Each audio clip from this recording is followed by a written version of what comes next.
ज्यादातर developer VS code को use करते हैं। ज्यादा क्या, लगभग हर डेवलपर ही VS कोड को यूज करता है, उसमें कोड लिखने के लिए, एक्सटेंशंस के लिए और ऑब्वियसली डिबगिंग के लिए। लेकिन ये सब तो ठीक है, लेकिन जो चीज मैं आज आपको दिखाने वाला हूँ वो ऐसे फीचर्स है जो शायद आपने कभी यूज नहीं किए होंगे, लेकिन उससे आपका काफी टाइम सेव होगा। और ये जो फीचर है, जब आप इसे यूज करोगे तो ये आपके कोडिंग एक्सपीरियंस को नेक्स्ट लेवल पर लेके जाएगा। और जब आप कोड करोगे तब आप भी बोलोगे वाओ, नाइस। और अगर आप कर्सर या फिर ट्रे AI जैसे कोड एडिटर को यूज करते हो तब भी आप इन फीचर्स को यूज कर सकते हो, क्योंकि ये सब IDE VS कोड के ऊपर बेस्ड है। तो ऑब्वियस सा बात है कि सभी फीचर्स सेम ही होंगे। और कोई प्लगइन को डाउनलोड करने नहीं बोलूंगा और ना ही किसी टूल को इंस्टॉल करने बोलूंगा। बस VS कोड के सुपर पावर्स को आज हम देखेंगे, जो कि इसमें पहले से इंप्लीमेंट होता है लेकिन हम कभी यूज नहीं करते। ओके, इन फीचर्स को मैं अलग अलग पार्ट्स में डिस्कस करूंगा, जिसमें से ये वाला वीडियो सबसे पहला पार्ट होने वाला है। और वो इसीलिए क्योंकि VS कोड में फीचर्स बहुत है, ये एक वीडियो में कवर नहीं होने वाला है। तो आइए अब हम देख लेते हैं कि हम इन्हें कैसे यूज कर सकते हैं। ओके, सो हमारे लिस्ट में सबसे पहला फीचर का नाम है वर्ड सेपरेटर। तो आप देख सकते हो मैं यहाँ पर अपने VS कोड को ओपन कर लिया हूँ और मैंने यहाँ पर एक HTML फाइल को ओपन कर रखा है, जहाँ पर मैंने सिंपल से एक ब्रॉयलर टेम्पलेट को क्रिएट कर रखा है। तो आप यहाँ पर अगर देखोगे, मैंने यहाँ पर 2 H1 टैग को क्रिएट कर रखा है। और अभी जो मैं आपको फीचर दिखाने वाला हूँ ये सिर्फ HTML तक लिमिटेड नहीं है, ये आप सभी फाइल्स पे यूज कर सकते हो। तो आप यहाँ पर देखोगे मैंने यहाँ पर 2 क्लास बना रखे हैं जो कि सेम नाम के हैं, लेकिन एक पे मैंने यहाँ पर डैश का यूज किया है और एक पे मैंने अंडरस्कोर का यूज किया है। अगर आप VS कोड को नॉर्मली यूज करते हो तो अगर आपको इसे कॉपी करना हुआ तो आप सिंपली इस पे आओगे और यहाँ पर डबल क्लिक करोगे तो ये सेलेक्टेड हो जाएगा। तो आप देख सकते हो मैंने जब अंडरस्कोर पे डबल क्लिक किया तो यहाँ पर ये पूरा वर्ड सेलेक्टेड हो गया। अब मैं यहाँ पर कॉपी कर सकता हूँ और इसको रिमूव भी कर सकता हूँ, लेकिन जब मैं यहाँ पर इस डैश वाले को सेलेक्ट करने की कोशिश करूंगा तो ये सिर्फ फर्स्ट वाले को ही सेलेक्ट करेगा। और अगर मैं इस वाले पे भी डबल क्लिक करता हूँ तो ये सिर्फ इस वाले को ही सिलेक्ट कर रहा है, यानी कि ये जो डैश है ये आपको पूरा सेलेक्ट करने को नहीं दे रहा है। और ये बहुत प्रॉब्लम करता है जब आप टेलविंड या फिर बूटस्ट्रैप जैसे फ्रेमवर्क को यूज करते हो। तो इस चीज को फिक्स करने के लिए आपको यहाँ पर सेटिंग्स पे आ जाना है और यहाँ पर से सेटिंग्स को ओपन कर लेना है और यहाँ पर सर्च करना है वर्ड सेपरेटर। तो आप देख सकते हो मैंने यहाँ पर कुछ सिंबल्स को ऐड कर रखा है, आपके यहाँ पर ये ब्लैंक दिखेगा शायद। और ये जो सिंबल्स है मैं आपको डिस्क्रिप्शन बॉक्स में दे दूंगा, आपको सिंपली इसको कॉपी करना है और यहाँ पर पेस्ट कर देना है। अब ये क्या है मैं आपको समझा देता हूँ। यहाँ पर बहुत सारे सिंबल्स आपको देख रहे होंगे, जैसे कि @ हैशटैग और बाकी सब। अब इसका मतलब ये है कि जब भी आप किसी भी वर्ड को डबल क्लिक करके सेलेक्ट करते हो और उन सेलेक्टेड वर्ड के बीच में अगर आपको ये सिंबल अगर मिल जाए तो वो जो वर्ड है वो वहीं तक सेलेक्टेड होगा जहां पर ये सिंबल दिख रहे हैं।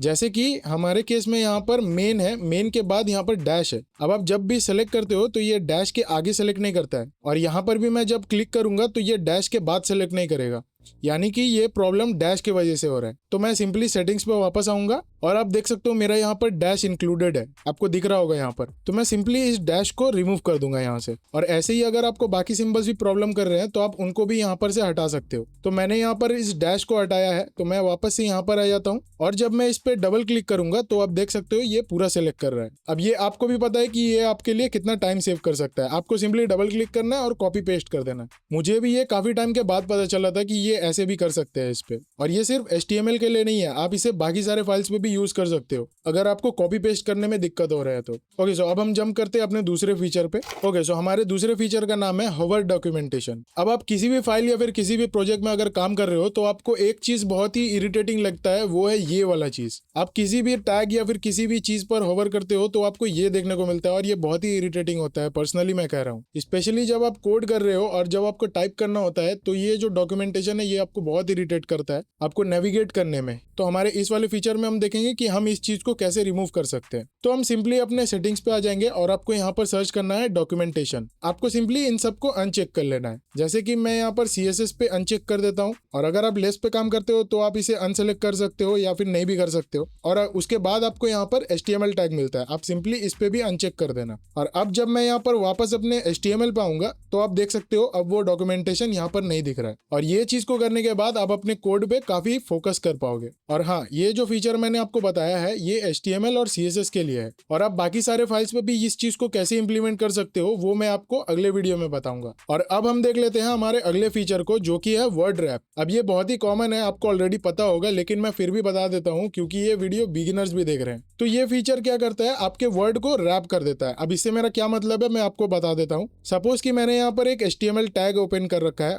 और ये जो फीचर मैं बता रहा हूँ इसे आप सभी फाइल पे अप्लाई कर सकते हो। सपोज मैं यहाँ पर HTML पे इसे यूज कर लेता हूँ। मैं क्या करता हूँ, इस लाइन को थोड़ा सा इंक्रीज कर देता हूँ। तो मैं यहाँ पर सिंपली लिखूंगा लॉरेम 10 और एंटर प्रेस करूंगा तो ये जो लाइन है ये इंक्रीज हो जाएगा। और अब आप अगर देखोगे तो ये आपको हॉरिजॉन्टल लाइन में भी दिखेगा। और इसे देखने के लिए आपको हॉरिजॉन्टली स्क्रॉल करना पड़ेगा, जो कि काफी इरिटेटिंग होता है कोड करते वक्त, क्योंकि आपका कोड आधा दिखता है और आधा नहीं दिखता है, जिससे आप बहुत सारे एरर क्रिएट कर देते हो। तो इस चीज को फिक्स करने के लिए हम सिंपली यहाँ पर व्यू वाले टैब को ओपन करेंगे और यहाँ पर से वर्ड रैप को सिलेक्ट कर लेंगे। तो आपका जो टेक्स्ट है वो रैप होकर सेकंड लाइन पर आ जाएगा। अब आपको हॉरिजॉन्टल बार यहाँ पर देखने को नहीं मिलेगा। और अब जब आप कोड करोगे तो जो आपका कोड है वो फिट स्क्रीन में दिखेगा, यानी कि ये ओवरफ्लो नहीं होगा। ओके, सो ये तो बहुत ही छोटा सा फीचर था। और अब हम देख लेते हैं अपने अगले वाले फीचर को। तो अगर आप बिगिनर हो तो आपको यहाँ पर एक मिनी मैप दिख रहा होगा जिसे आप स्क्रॉल कर सकते हो। और जब आप मल्टीपल फाइल्स पे काम करोगे, जैसे कि मैं अपने दूसरे फाइल को ओपन कर लेता हूँ इसी स्क्रीन में, तो आप देख सकते हो ये जो मिनी मैप है ये आपका बहुत ही स्पेस ले रहा है। और अगर आपको इस चीज से कोई प्रॉब्लम नहीं है तो कोई बात नहीं है, आप इसे यूज कर सकते हो। लेकिन मिनी मैप को आप डिसेबल भी कर सकते हो। आपको सिंपली इसी मिनी मैप पे होवर करना है और आपको डबल क्लिक करना है। तब आपके पास एक ऑप्शन आएगा मिनी मैप के नाम से, जो कि चेक्ड होगा। आपको सिंपली इस पे अनचेक कर देना है, तो ये जो मिनी मैप है यहाँ से गायब हो जाएगा। और अब अगर आप देखोगे तो आपको काफी स्पेस मिल चुका है अपने कोड करने के लिए। और अगर आपको इस मिनी मैप को रखना है और उस पर थोड़ा बहुत कस्टमाइजेशन करने हैं तो वो भी आप कर सकते हो। आपको सिंपली सेटिंग्स पे आ जाना है और यहाँ पर लिखना है मिनी मैप, और मैं इसे क्लोज कर लेता हूँ पहले।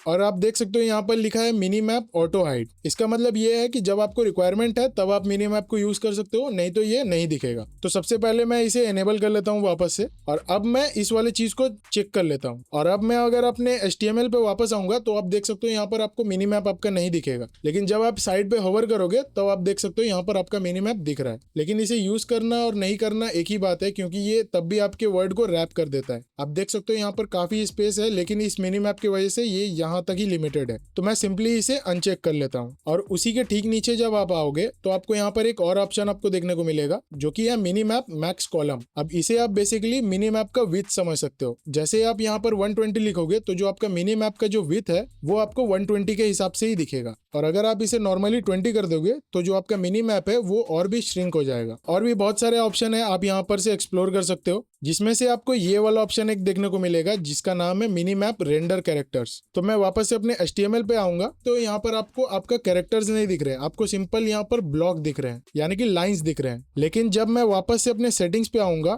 और यहाँ पर से मिनी मैप रेंडर कैरेक्टर्स को चेक करूंगा, और मैं जब वापस यहाँ पर आऊंगा तो आप यहाँ पर देख सकते हो यहाँ पर आपका कोड दिख रहा है, जो कि हो सकता है कि आपके सिस्टम पे CPU को कंज्यूम करे। तो अगर आप लो बजट वाले PC को यूज कर रहे हो तो मैं रेकमेंड नहीं करूंगा कि आप इसे चेक रहने दो। आपको यहाँ पर सिंपली अपने सेटिंग्स पे आ जाना है और इसे अनचेक कर देना है, क्योंकि इस चीज का यहाँ पर एक्चुअली कोई काम है नहीं। आप यहाँ पर इस छोटे से जगह पे कैरेक्टर्स देखकर क्या ही कर लोगे। ओके, सो अब हम जंप करते हैं अपने अगले वाले फीचर पे, जो कि है फॉर्मेट ऑन सेव। तो आपको पता ही होगा, आप जब कोड करते हो तो आपके बहुत सारे कोड ऐसे होते हैं जो इधर उधर हो जाते हैं, जिन्हें आपको मैनुअली यहाँ पर राइट क्लिक करना पड़ता है और यहाँ पर से फॉर्मेट डॉक्यूमेंट करना पड़ता है। तो उसके बाद यहाँ पर ये फॉर्मेट होता है। लेकिन इस चीज को यूज करने का एक और शॉर्टकट तरीका है, वो मैं आपको दिखा देता हूँ। आपको वापस से यहाँ पर सेटिंग्स पे आ जाना है और यहाँ पर सर्च करना है फॉर्मेट ऑन सेव, और आपको यहाँ पर पहला ऑप्शन मिल जाएगा फॉर्मेट ऑन सेव का। आपको सिंपली इस पे चेक कर देना है। मेरा ऑलरेडी चेक्ड है। तो अब जब मैं यहाँ पर वापस से अपने किसी भी फाइल को ओपन करूंगा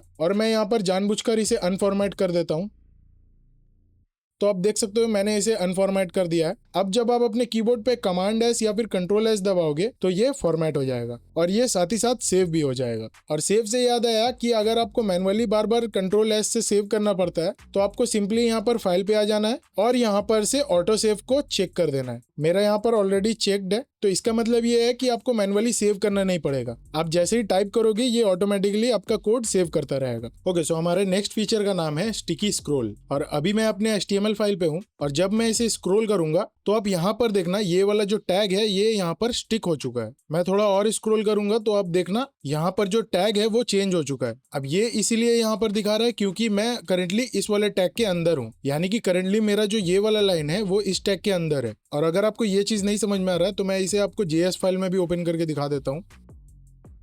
और मान लीजिए कि ये आपका एक JS फाइल है जहां पर आपने कुछ कोड कर रखे हैं। आपको ये नहीं देखना कि यहाँ पर क्या लिखा है, मैं जस्ट आपको फंक्शनैलिटी बता रहा हूँ। तो मैं यहाँ पर जब स्क्रॉल करूंगा तो आप यहाँ पर देखना मेरा जो फंक्शन है वो यहाँ पर स्टिक हो चुका है। अब इसका फायदा ये है कि जब आप कुछ काम कर रहे हो यानी कि कुछ कोड लिख रहे हो, तब अगर आपको देखना हुआ कि आप अभी कौन से फंक्शन पे काम कर रहे हो तो आप यहाँ पर से इजीली देख सकते हो कि ये कौन सा फंक्शन है। और ये बहुत ही हेल्पफुल होता है तब जब आप API लिख रहे हो, क्योंकि API का जो फंक्शन है उसे लिखते वक्त आपको पता नहीं होता कि आप कौन से API का फंक्शन लिख रहे हो। तो ये वाला फीचर आपके VS कोड में पहले से इनेबल होता है, और अगर ये इनेबल नहीं है तो आप इसे सेटिंग से कर सकते हो। तो हम अपने सेटिंग्स पे आ जाएंगे और यहाँ पर सर्च करेंगे स्टिकी स्क्रॉल, और आप यहाँ पर देखना स्टिकी स्क्रॉल एनेबल्ड में चेक्ड है। और अगर आपको इस चीज को यूज नहीं करना है तो आप सिंपली इसे अनचेक भी कर सकते हो, लेकिन जब भी आप फ्यूचर में कोड करोगे तो ये आपके काफी काम आ सकता है, इसीलिए मैंने इस वीडियो में इसे ऐड किया। और अब हम अपने नेक्स्ट फीचर को भी देख लेते हैं। तो ये वाला फीचर जो है ये सिर्फ HTML पे काम आता है। तो आपको पता ही होगा कि जब आप HTML को यूज करते हो तब आपको एक एक्सटेंशन को इंस्टॉल करना होता है जिसका नाम है ऑटो रीनेम। और आप इस वाले एक्सटेंशन को इंस्टॉल करते हो ताकि जो आपका कोड है वो आप एडिट करो तो उसका एंड टैग भी साथ ही साथ चेंज हो जाए।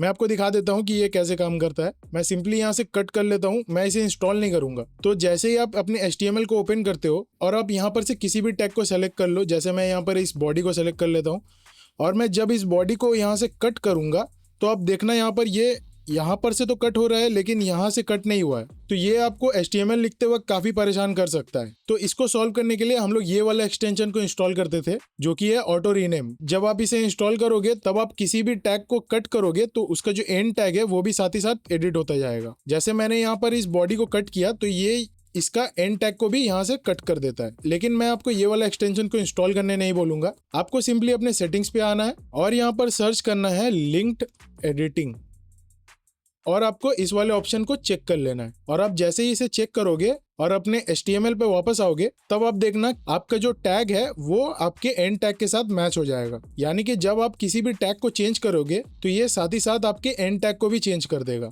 और ये सभी टैग के साथ काम करता है। जैसे कि मैं यहाँ पर H1 को H2 कर देता हूँ तो आप देख सकते हो यहाँ पर ये भी चेंज हो चुका है। तो जब आप अपने HTML पे कोड करोगे तो ये आपको काफी हेल्प करेगा अपने प्रोडक्टिविटी को इंक्रीज करने में। और अब इसके बाद हम देख लेते हैं अपने अगले वाले फीचर को। तो हमारा जो नेक्स्ट फीचर है उसका नाम है ब्रैकेट कलराइजेशन। अब इसका मतलब क्या है मैं आपको दिखा देता हूँ। सपोज मैंने अपने JS फाइल को ओपन कर रखा है और यहाँ पर मैंने अपने कुछ कोड लिखे हुए हैं, और आप देख सकते हो मैंने जो यहाँ पर फंक्शन लिखा है वो यहाँ पर क्लोज हो रहा है। और ये जो यहाँ पर क्लोज हो रहा है आपको यहाँ पर समझ नहीं आ रहा होगा कि कौन सा फंक्शन का कौन सा ब्रैकेट है, यानी कि कौन सा ब्रैकेट कौन से लाइन से कनेक्टेड है। तो इस चीज को कलराइज करने के लिए हम एक्सटेंशन इंस्टॉल करते थे जिसका नाम है ब्रैकेट। हम उस एक्सटेंशन को इंस्टॉल नहीं करेंगे, ये आपके VS कोड में पहले से ही अवेलेबल होता है। तो इसके लिए हम दोबारा से अपने सेटिंग्स को ओपन करेंगे और यहाँ पर लिखेंगे ब्रैकेट कलराइजेशन, और आप यहाँ पर देखोगे तो यहाँ लिखा है ब्रैकेट पेयर कलराइजेशन। आपको सिंपली इस वाले बॉक्स पे चेक कर देना है। और जब मैं वापस से अपने JS फाइल पे आऊंगा तो आप देख सकते हो यहाँ पर जो आपका ब्रैकेट है वो कलर होकर दिख रहा है, यानी कि इस वाले कलर के साथ ये वाला कलर आपका मैच हो चुका है। तो अब क्या है कि आप अपने ब्रैकेट को बहुत ही इजीली आइडेंटिफाई कर सकते हो कि ये कौन से फंक्शन के साथ कनेक्टेड है। और ये सब फीचर तो बहुत ही बेसिक है, लेकिन जो मेरे आने वाले वीडियोस हैं उसमें आपको काफी इन डेप्थ और काफी एडवांस में सब कुछ सीखने को मिलेगा। और हाँ, याद रहे कि ये सब जो फीचर्स मैंने आपको बताए हैं ये बिगिनर्स और इंटरमीडिएट के लिए है, और मैं आने वाले वीडियोज में दिखाऊंगा कि आप एडवांस फीचर को कैसे यूज कर सकते हो, जो कि काफी सारे हैं। ओके, सो इस वीडियो को इतना ही रखते हैं, मिलते हैं अगले वीडियो में। थैंक्स फॉर वॉचिंग, जय हिंद।